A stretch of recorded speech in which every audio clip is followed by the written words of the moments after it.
السلام علیکم دوستوں، میں ہوں کاشف قمر اور آپ موجود ہیں اسلامک نیٹ ورک پہ۔ دوستوں، اسلامک نیٹ ورک میں ہم کتاب مشکوٰۃ المصابیح کا مطالعہ کر رہے ہیں اور اس میں آج کا چیپٹر جو ہے وہ کتاب الصوم ہے، روزوں کا بیان۔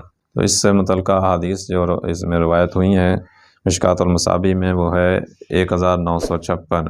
ابو ہریرہ رضی اللہ تعالیٰ عنہ بیان کرتے ہیں کہ رسول اللہ صلی اللہ علیہ وسلم نے فرمایا، جب رمضان آتا ہے تو آسمان کے دروازے کھول دیے جاتے ہیں، اور ایک روایت میں ہے جنت کے دروازے کھول دیے جاتے ہیں اور جہنم کے دروازے بند کر دیے جاتے ہیں اور شیاطین کو جکڑ دیا جاتا ہے، اور ایک اور روایت میں ہے حرمت کے دروازے اور رحمت کے دروازے جو ہیں وہ کھول دیے جاتے ہیں۔ حدیث نمبر 1957۔ سہل بن سعد رضی اللہ تعالیٰ عنہ بیان کرتے ہیں کہ رسول اللہ صلی اللہ علیہ وسلم نے فرمایا، جنت کے 8 دروازے ہیں، ان میں سے ایک دروازے کا نام الریحان ہے، اس میں صرف روزہ دار ہی داخل ہوں گے۔ حدیث نمبر 1958۔ ابو ہریرہ رضی اللہ تعالیٰ عنہ بیان کرتے ہیں کہ رسول اللہ صلی اللہ علیہ وسلم نے فرمایا، جو شخص ایمان و اخلاص اور ثواب کی نیت سے روزے رکھے تو اس کے سابقہ گناہ معاف کر دیے جاتے ہیں۔ جو شخص ایمان و اخلاص اور ثواب کی نیت سے رمضان میں قیام کرے، نماز تراویح کا اہتمام کرے تو اس کے سابقہ گناہ معاف کر دیے جاتے ہیں، اور جو شخص ایمان و اخلاص اور ثواب کی نیت سے شب قدر کا قیام کرے تو اس کے سابقہ گناہ بخش دیے جاتے ہیں۔ حدیث نمبر 1959۔ ابو ہریرہ رضی اللہ تعالیٰ عنہ بیان کرتے ہیں کہ رسول اللہ صلی اللہ علیہ وسلم نے فرمایا، ابن آدم کے ہر نیک عمل کو 10 گنا سے 700 گنا تک بڑھا دیا جاتا ہے۔ اللہ تعالیٰ فرماتا ہے، روزے کے سوا کیونکہ وہ میرے لیے ہے اور میں ہی اس کی جزا دوں گا، اور وہ اپنی خواہش اور اپنے کھانے کو میری وجہ سے ترک کرتا ہے۔ روزے دار کے لیے 2 خوشیاں ہیں، ایک فرحت و خوشی تو اس کے افطار کے وقت ہے، جبکہ ایک خوشی اپنے رب سے ملاقات کے وقت ہے، اور روزہ دار کے منہ کی بو اللہ کے ہاں کستوری کی خوشبو سے بھی زیادہ بہتر ہے، اور روزہ ڈھال ہے۔ جس روز تم میں سے کسی کا روزہ ہو تو وہ فحش گوئی اور ہذیان سے اجتناب کرے، اگر کوئی اسے برا بھلا کہے یا اس سے لڑائی جھگڑا کرے تو وہ کہے کہ میں روزہ دار ہوں۔ حدیث نمبر 1960۔ ابو ہریرہ رضی اللہ تعالیٰ عنہ بیان کرتے ہیں کہ رسول اللہ صلی اللہ علیہ وسلم نے فرمایا، جب رمضان کی پہلی رات ہوتی ہے تو شیاطین اور سرکش جنوں کو جکڑ دیا جاتا ہے، جہنم کے تمام دروازے بند کر دیے جاتے ہیں، ان میں سے کوئی دروازہ نہیں کھولا جاتا، اور جنت کے تمام دروازے کھول دیے جاتے ہیں اور ان میں سے کوئی دروازہ بند نہیں کیا جاتا، اور منادی کرنے والا اعلان کرتا ہے، خیر و بلائی کے طالب آگے بڑھ اور شر کے طالب رک جا، اور اللہ کے لیے جہنم سے آزاد کردہ لوگ ہیں، اور ہر رات ایسے ہوتا ہے۔ حدیث نمبر 1961۔ اور امام احمد نے اسے کسی صحابی سے روایت کیا ہے، اور امام ترمذی نے فرمایا یہ حدیث غریب ہے۔ حدیث نمبر 1962۔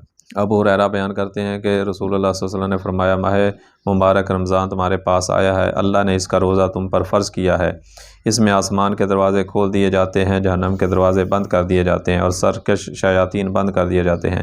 اس ماہ میں ایک رات 1000 مہینوں سے بہتر ہے۔ جو شخص اس کی خیر و بلائی سے محروم کر دیا گیا تو وہ ہر خیر و بلائی سے محروم کر دیا گیا۔ حدیث نمبر 1963۔ عبداللہ بن عمر رضی اللہ تعالیٰ عنہ سے روایت ہے کہ رسول اللہ صلی اللہ علیہ وسلم نے فرمایا، روزہ اور قرآن بندے کے لیے سفارش کریں گے۔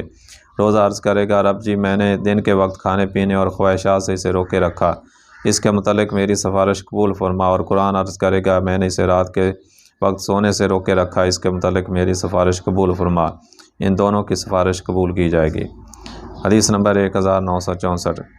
انس رضی اللہ تعالیٰ عنہ انس بن مالک بیان کرتے ہیں کہ رمضان آیا تو رسول اللہ صلی اللہ علیہ وسلم نے فرمایا، یہ مہینہ جو تمہارے پاس آیا ہے اس میں ایک رات ہے جو کہ 1000 مہینوں سے بہتر ہے، اور جو شخص اس سے محروم کر دیا گیا تو وہ ہر قسم کی خیر و بلائی سے محروم کر دیا گیا، اور اس کی خیر سے محروم شخص ہر قسم کی خیر و بلائی سے محروم ہے۔ حدیث نمبر 1965۔ سلمان فارسی رضی اللہ تعالیٰ عنہ بیان کرتے ہیں کہ رسول اللہ صلی اللہ علیہ وسلم نے شعبان کے آخری روز ہمیں خطاب کرتے ہوئے فرمایا، لوگو ایک بابرکت ماہ عظیم تم پر سایہ فغن ہوا ہے، اس میں ایک رات 1000 مہینوں سے بہتر ہے، اللہ نے اس کا روزہ فرض اور رات کا قیام نفل قرار دیا ہے، جس نے اس میں سے کوئی نفل کام کیا تو اس کے علاوہ باقی مہینوں میں فرض ادا کرنے والے کی طرح ہے، اور جس نے اس میں فرض ادا کیا تو وہ اس شخص کی طرح ہے جس نے اس کے علاوہ مہینوں میں 70 فرض ادا کیے۔ وہ ماہ صبر ہے، جبکہ صبر کا ثواب جنت ہے۔ وہ غم غصاری کا مہینہ ہے، اس میں مومن کا رزق بڑھا دیا جاتا ہے۔ جو اس میں کسی روزہ دار کو افطاری کرائے تو وہ اس کے گناہوں کی مغفرت کا اور جہنم سے آزادی کا سبب ہوگی، اور اسے بھی اس روزہ دار کی مثل ثواب ملتا ہے۔ اور اس کے اجر میں کوئی کمی نہیں کی جاتی۔ ہم نے عرض کیا اللہ کے رسول ہم سب یہ استطاعت نہیں رکھتے کہ ہم روزہ دار کو افطاری کرائیں، تو رسول اللہ صلی اللہ علیہ وسلم نے فرمایا اللہ یہ ثواب اس شخص کو بھی عطا فرما دیتا ہے جو لسی کے گھونٹ یا ایک کھجور یا پانی کے ایک گھونٹ سے کسی روزہ دار کی افطاری کراتا ہے، اور جو شخص کسی روزہ دار کو شکم سیر کر دیتا ہے تو اللہ اسے میرے حوض سے پانی پلائے گا، تو اسے جنت میں داخل ہو جانے تک پیاس نہیں لگے گی، اور وہ ایسا مہینہ ہے جس کا اول اشرا رحمت، اس کا وسط مغفرت اور اس کا آخر جہنم سے خلاصی ہے، اور جو شخص اس میں اپنے مملوک سے رعایت برتے گا تو اللہ اس کی مغفرت فرمائے گا اور اسے جہنم سے آزاد کر دے گا۔ حدیث نمبر 1966۔ ابن عباس بیان کرتے ہیں کہ جب ماہ رمضان آتا تو رسول اللہ صلی اللہ علیہ وسلم ہر قیدی کو آزاد فرما دیتے اور ہر سائل کو عطا کرتے تھے۔ حدیث نمبر 1967۔ ابن عمر رضی اللہ تعالیٰ عنہ سے روایت ہے کہ نبی صلی اللہ علیہ وسلم نے فرمایا جنت کو رمضان کے لیے پورا سال مزین کیا جاتا ہے۔ فرمایا جب رمضان کا پہلا دن ہوتا ہے تو عرش کے نیچے جنت کے پتوں سے ہوا چلتی ہوئی حور عین تک پہنچتی ہے، تو وہ کہتی ہیں رب جی اپنے بندوں میں سے ہمارے شوہر بنا دے، ہم ان سے اپنی آنکھیں ٹھنڈی کریں اور ہم سے اپنی آنکھیں ٹھنڈی کریں۔ امام بہقی نے تینوں احادیث شعب الایمان میں روایت کی ہیں۔ حدیث نمبر 1948۔ ابو ہریرہ رضی اللہ تعالیٰ عنہ نبی صلی اللہ علیہ وسلم سے روایت کرتے ہیں کہ آپ صلی اللہ علیہ وسلم نے فرمایا رمضان کی آخری رات ان کی یعنی میری امت کو بخش دیا جاتا ہے۔ عرض کیا گیا اللہ کے رسول کیا وہ شب قدر ہے؟ فرمایا نہیں، لیکن جب کام کرنے والا اپنا کام مکمل کر لیتا ہے تو اسے پورا اجر دیا جاتا ہے۔ کتاب الصوم میں ہے رویت حلال کا بیان۔ حدیث نمبر 1969۔ ابن عمر بیان کرتے ہیں کہ رسول اللہ صلی اللہ علیہ وسلم نے فرمایا تم روزہ نہ رکھو حتیٰ کہ تم رمضان کا چاند دیکھ لو، اور روزہ رکھنا موقوف نہ کرو حتیٰ کہ تم اس حلال شوال کو دیکھ لو، اگر مطلع ابر آلود ہو تو اس کے لیے 30 دن کا اندازہ کر لو، اور ایک روایت میں ہے فرمایا ماہ 29 دن کا بھی ہوتا ہے، تم روزہ نہ رکھو حتیٰ کہ تم اس حلال رمضان کو دیکھ لو، اگر مطلع ابر آلود ہو تو پھر 30 کی گنتی مکمل کر لو۔ حدیث نمبر 1970۔ ابو ہریرہ رضی اللہ تعالیٰ عنہ بیان کرتے ہیں کہ رسول اللہ صلی اللہ علیہ وسلم نے فرمایا اس حلال رمضان کی رویت پر روزہ رکھو اور اس حلال شوال کی رویت پر روزہ رکھنا موقوف کر دو، اور اگر مطلع ابر آلود ہو تو پھر شعبان کی گنتی 30 تک مکمل کر لو۔ حدیث نمبر 1971۔ ابن عمر بیان کرتے ہیں کہ رسول اللہ صلی اللہ علیہ وسلم نے فرمایا بے شک ہم امی لکھنے پڑھنے سے نابلد لوگ ہیں، ہم حساب کتاب نہیں جانتے، مہینہ اس طرح اور اس طرح اور اس طرح ہوتا ہے۔ تیسری مرتبہ آپ نے انگوٹھے کو بند کر لیا، پھر فرمایا مہینہ اس طرح اس طرح اور اس طرح ہوتا ہے، یعنی مکمل 30، یعنی آپ نے ایک مرتبہ 29 اور ایک مرتبہ 30 کا ذکر کیا۔ حدیث نمبر 1972۔ ابو بکرہ رضی اللہ تعالیٰ عنہ بیان کرتے ہیں کہ رسول اللہ صلی اللہ علیہ وسلم نے فرمایا عید کے 2 مہینے رمضان اور ذوالحجہ کم نہیں ہوتے۔ حدیث نمبر 1973۔ ابو ہریرہ رضی اللہ تعالیٰ عنہ بیان کرتے ہیں کہ رسول اللہ صلی اللہ علیہ وسلم نے فرمایا تم میں سے کوئی شخص رمضان سے 1 یا 2 دن پہلے روزہ نہ رکھے، البتہ اگر کوئی شخص معمول سے روزے رکھتا چلا آ رہا ہے تو وہ اس روز روزہ رکھ لے۔ حدیث نمبر 1974۔ ابو ہریرہ رضی اللہ تعالیٰ عنہ بیان کرتے ہیں کہ رسول اللہ صلی اللہ علیہ وسلم نے فرمایا جب نصف شعبان ہو جائے تو پھر روزہ نہ رکھو۔ حدیث نمبر 1975۔ ابو ہریرہ رضی اللہ تعالیٰ عنہ بیان کرتے ہیں کہ رسول اللہ صلی اللہ علیہ وسلم نے فرمایا رمضان کی خاطر شعبان کے چاند ایام کی گنتی کرو۔ حدیث نمبر 1976۔ ام سلمہ بیان کرتی ہیں کہ نبی صلی اللہ علیہ وسلم کو شعبان کے علاوہ 2 ماہ لگاتار روزے رکھتے ہوئے نہیں دیکھا۔ حدیث نمبر 1977۔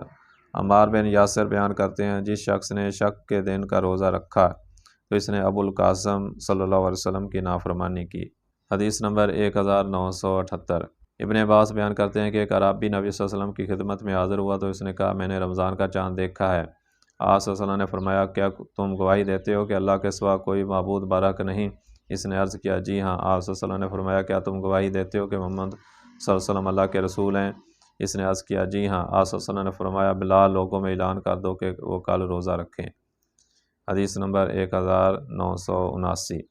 ابن عمر بیان کرتے ہیں کہ لوگ چاند دیکھنے کے لیے جمع ہوئے تو میں نے رسول اللہ صلی اللہ علیہ وسلم کو بتایا کہ میں نے اس کو دیکھ لیا ہے، آپ نے روزہ رکھا اور لوگوں کو بھی روزہ رکھنے کا حکم فرمایا۔ حدیث نمبر 1980۔ عائشہ رضی اللہ تعالیٰ عنہ بیان کرتی ہیں کہ رسول اللہ صلی اللہ علیہ وسلم شعبان کی گنتی کا دیگر مہینوں کی نسبت زیادہ اہتمام کیا کرتے تھے۔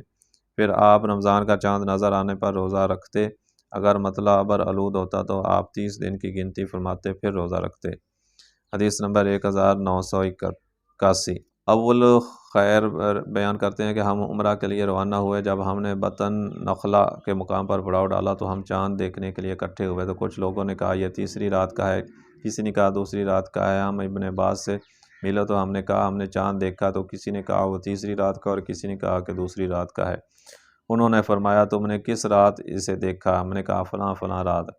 انہوں نے فرمایا رسول اللہ صلی اللہ علیہ وسلم نے اس رمضان کی مدت اس کے رویت مقرر کی ہے کہ وہ رمضان اس رات سے شروع ہوتا ہے جس رات تم اسے دیکھو۔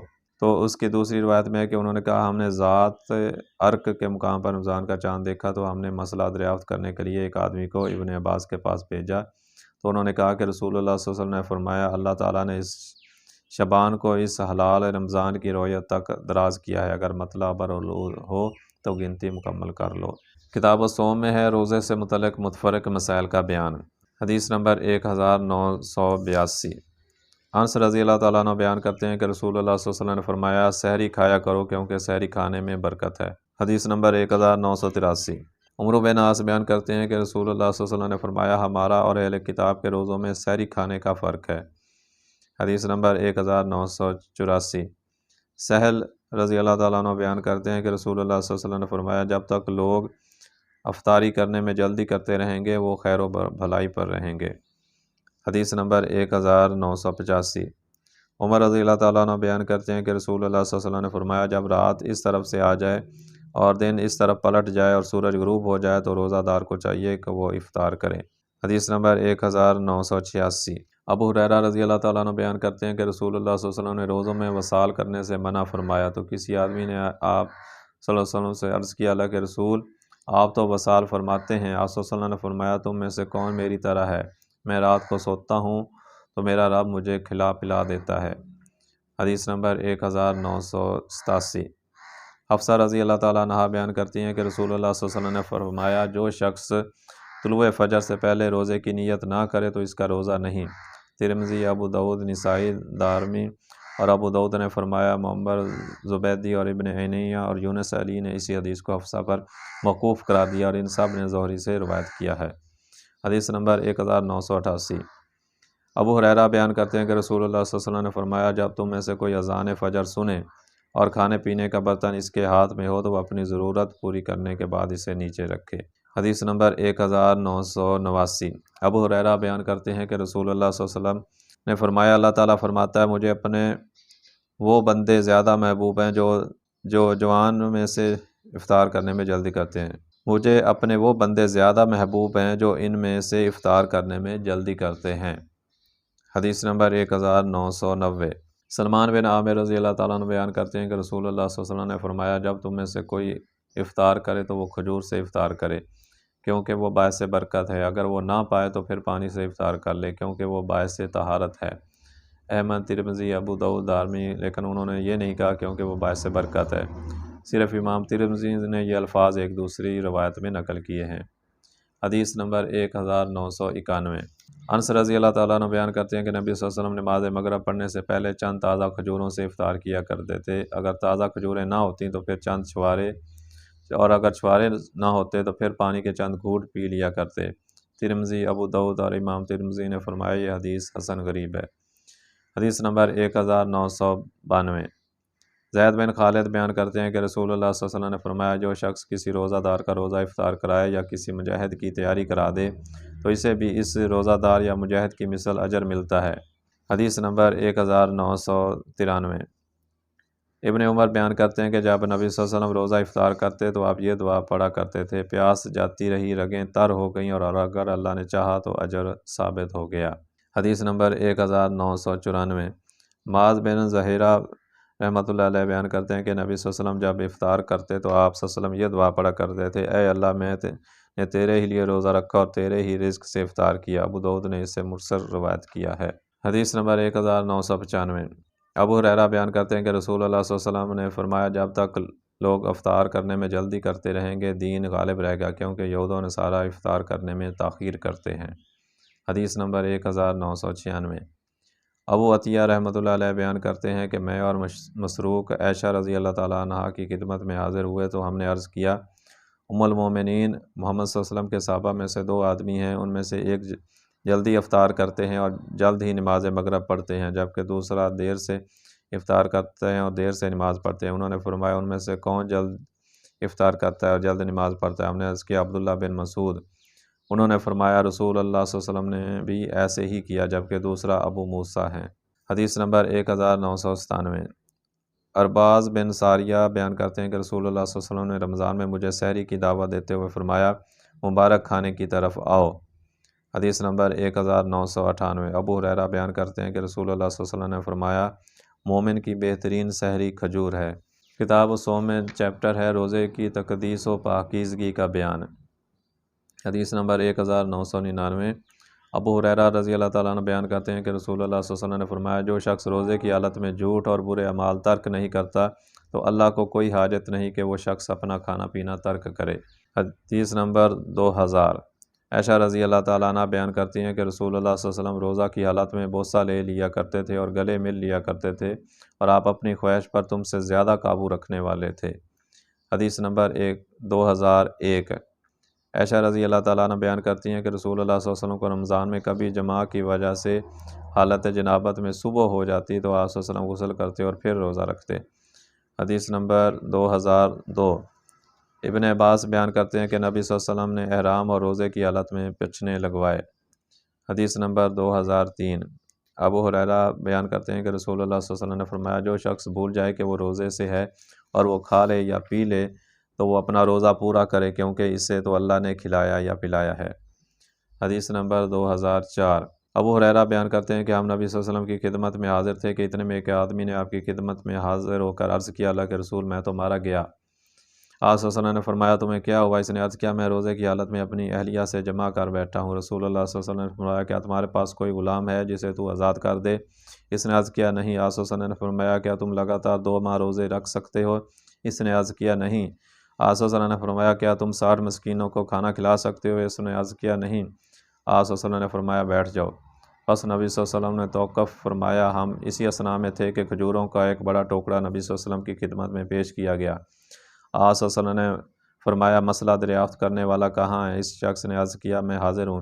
آپ صلی اللہ علیہ وسلم نے فرمایا، یہ لو، اسے صدقہ کر دو۔ اس آدمی نے عرض کیا، اللہ کے رسول، کیا میں اپنے سے زیادہ محتاج شخص پر صدقہ کروں؟ اللہ کی قسم، مدینے کے 2 پتھریلے کناروں کے درمیان کوئی ایسا گھر نہیں جو میرے گھر والوں سے زیادہ ضرورت مند ہو۔ یہ سن کر نبی صلی اللہ علیہ وسلم اس قدر ہنسے کہ آپ کے دانت مبارک زہر ہو گئے۔ پھر آپ صلی اللہ علیہ وسلم نے فرمایا، اسے اپنے گھر والوں کو کھلاؤ۔ حدیث نمبر 2005۔ عائشہ رضی اللہ تعالیٰ عنہ سے روایت ہے کہ نبی صلی اللہ علیہ وسلم روزے کی حالت میں کبھی ان کا بوسہ لے لیا کرتے تھے اور ان کی زبان چوس لیا کرتے تھے۔ حدیث نمبر 2006۔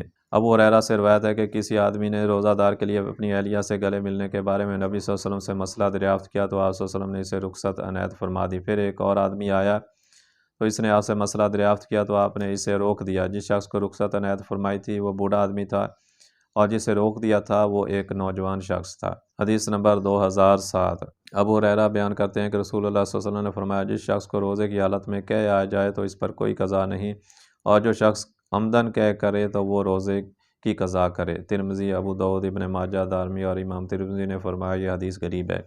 ہم عیسیٰ بن یونس سے مروی حدیث کے حوالے سے ہی اسے جانتے ہیں، جبکہ محمد یعنی امام بخاری نے فرمایا، میں اسے محفوظ نہیں سمجھتا۔ حدیث نمبر 2008۔ معدان بن طلحہ سے روایت ہے کہ ابو درداء رضی اللہ تعالیٰ عنہ نے اسے حدیث بیان کی کہ رسول اللہ صلی اللہ علیہ وسلم نے قے کی تو آپ نے روزہ افطار کر لیا۔ راوی بیان کرتے ہیں کہ میں دمشق کی مسجد میں صوبان سے ملا تو میں نے ان سے کہا کہ ابو درداء نے مجھے حدیث بیان کی ہے کہ رسول اللہ صلی اللہ علیہ وسلم نے قے کی تو آپ نے روزہ افطار کر لیا۔ انہوں نے کہا، یعنی ابو درداء نے ٹھیک کہا، اور میں نے آپ صلی اللہ علیہ وسلم کے لیے آپ کے وضو کا پانی انڈیلا تھا۔ حدیث نمبر 2009۔ عامر بن ربیعہ رضی اللہ تعالیٰ عنہ بیان کرتے ہیں کہ میں نے ان گنت مرتبہ نبی صلی اللہ علیہ وسلم کو روزہ کی حالت میں مسواک کرتے دیکھا۔ حدیث نمبر 2010۔ انس رضی اللہ تعالیٰ عنہ بیان کرتے ہیں کہ ایک آدمی نبی صلی اللہ علیہ وسلم کی خدمت میں حاضر ہوا تو اس نے عرض کیا، مجھے اشوب چشم ہے، کیا میں روزہ کی حالت میں سرما ڈال لوں؟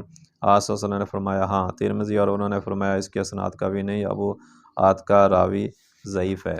حدیث نمبر 2011۔ نبی صلی اللہ علیہ وسلم کے کسی صحابی سے روایت ہے کہ انہوں نے کہا کہ میں مقام ارج پر نبی صلی اللہ علیہ وسلم کو حالت روزہ میں پیاس یا گرمی کی وجہ سے سر پر پانی ڈالتے ہوئے دیکھا۔ حدیث نمبر 2012۔ شداد بن اوس سے روایت ہے کہ رسول اللہ صلی اللہ علیہ وسلم بقیع میں ایک آدمی کے پاس سے گزرے جب کہ وہ پچھنے لگوا رہا تھا۔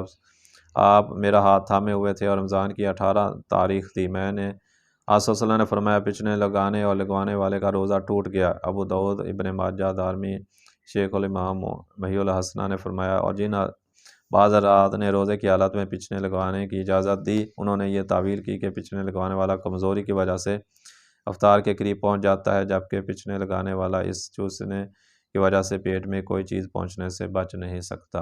حدیث نمبر 2013۔ ابو ہریرہ رضی اللہ تعالیٰ عنہ بیان کرتے ہیں کہ رسول اللہ صلی اللہ علیہ وسلم نے فرمایا جو شخص کسی رخصت، سفر وغیرہ اور مرض کے بغیر رمضان کا ایک روزہ چھوڑ دے تو پھر اگر وہ پوری زندگی روزے رکھتا رہے تو اس ایک دن کے روزے کے اجر و ثواب کو نہیں پا سکتا۔ امام ترمذی، ابو داؤد، ابن ماجہ، دارمی اور امام بخاری نے ترجمۃ الباب میں روایت کیا، اور امام ترمذی نے فرمایا میں نے محمد یعنی امام بخاری کو فرماتے ہوئے سنا کہ ابو المطوس راوی کو اس حدیث کے علاوہ نہیں جانتے کہ اس نے کوئی اور حدیث بھی روایت کی ہے۔ حدیث نمبر 2014۔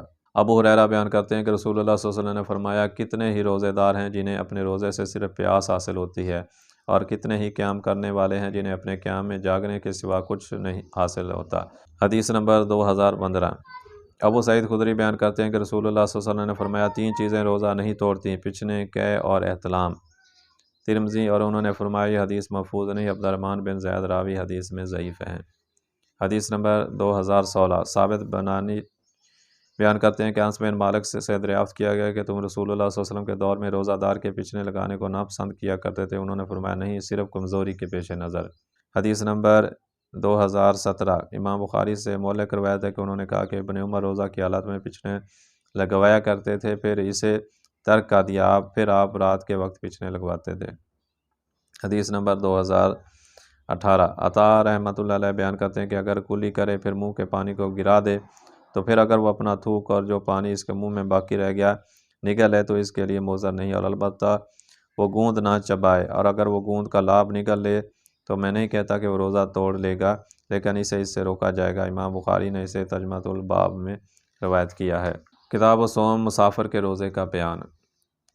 حدیث نمبر 2019۔ عائشہ رضی اللہ تعالیٰ عنہ بیان کرتی ہیں کہ حمزہ بن عمرو سلمی بہت زیادہ روزے رکھا کرتے تھے۔ انہوں نے نبی صلی اللہ علیہ وسلم سے عرض کیا کیا میں دوران سفر روزہ رکھ لیا کروں؟ آپ صلی اللہ علیہ وسلم نے فرمایا اگر تم چاہو تو روزہ رکھو اور اگر تم چاہو تو نہ رکھو۔ حدیث نمبر 2020۔ ابو سعید خدری بیان کرتے ہیں کہ ہم نے 16 رمضان کو رسول اللہ صلی اللہ علیہ وسلم کی میت میں جہاد کیا۔ ہم میں سے کچھ نے روزہ رکھا ہوا تھا اور کچھ نے روزہ نہیں رکھا ہوا تھا۔ روزہ دار نے روزہ نہ رکھنے والے کو معیوب سمجھا، نہ افطار کرنے والے نے روزہ دار کو معیوب سمجھا۔ حدیث نمبر 2021۔ جابر رضی اللہ تعالیٰ عنہ بیان کرتے ہیں کہ رسول اللہ صلی اللہ علیہ وسلم سفر میں تھے کہ آپ نے ہجوم اور ایک آدمی دیکھا جس پر سایہ کیا ہوا ہے۔ آپ نے فرمایا اسے کیا ہوا؟ صحابہ نے عرض کیا روزہ دار ہے۔ آپ صلی اللہ علیہ وسلم نے فرمایا سفر میں روزہ رکھنا کوئی نیکی نہیں۔ حدیث نمبر 2022۔ انس رضی اللہ تعالیٰ عنہ بیان کرتے ہیں کہ ہم نبی صلی اللہ علیہ وسلم کے ساتھ شریک کے سفر تھے، ہم میں سے کچھ روزے سے تھے اور کچھ نے روزہ نہیں رکھا ہوا تھا۔ ایک سخت گرم دن میں ہم نے ایک جگہ پڑاؤ ڈالا تو روزہ دار تو نڈھال ہو کر گر پڑے، جبکہ جن لوگوں نے روزہ نہیں رکھا ہوا تھا وہ کھڑے ہوئے اور انہوں نے خیمے لگا اور سواریوں کو پانی پلایا، تو رسول اللہ صلی اللہ علیہ وسلم نے فرمایا آج روزہ نہ رکھنے والے اجر لے گئے۔ حدیث نمبر 2023۔ ابن عباس بیان کرتے ہیں کہ رسول اللہ صلی اللہ علیہ وسلم مدینہ سے مکہ کے لیے روانہ ہوئے تو آپ نے روزہ رکھا، حتیٰ کہ آپ مقام عصفان پر پہنچے تو آپ نے پانی منگایا اور اسے ہاتھ سے بلند کیا تاکہ لوگ اسے دیکھ لیں، پس آپ نے روزہ افطار کر لیا حتیٰ کہ آپ مکہ پہنچ گئے، اور یہ رمضان کا واقعہ ہے۔ ابن عباس بیان فرماتے ہیں کہ رسول اللہ صلی اللہ علیہ وسلم نے دوران سفر روزہ رکھا بھی اور افطار بھی کیا، جو چاہے روزہ رکھے اور جو چاہے نہ رکھے۔ حدیث نمبر 2024۔ صحیح مسلم میں جابر سے مروی روایت میں ہے کہ آپ نے عصر کے بعد پانی پیا۔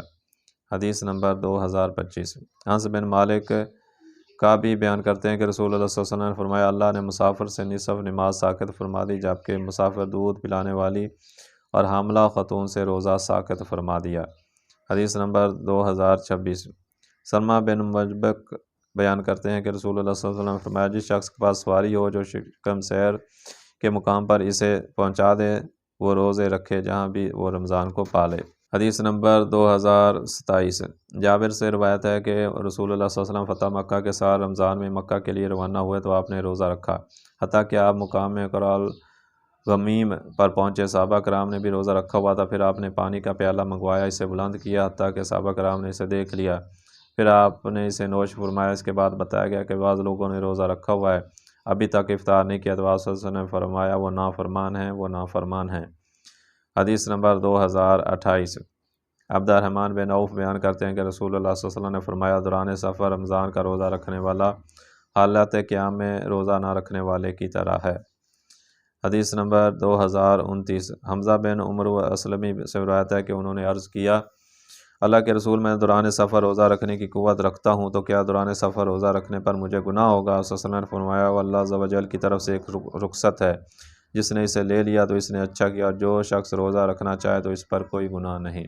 تو دوستو یہ تھی آج کی ویڈیو، امید ہے یہ ویڈیو آپ کو پسند آئی ہوگی۔ اگر ویڈیو پسند آئی ہے تو اس کو لائک کریں اور اپنے دوستوں کے ساتھ شیئر بھی کریں، اور اگر آپ کو ہمارا یہ چینل پسند ہے تو اس کو سبسکرائب کر لیں تاکہ ہر نئی آنے والی ویڈیو ایک نوٹیفیکیشن کے ذریعے آپ تک پہنچ سکے۔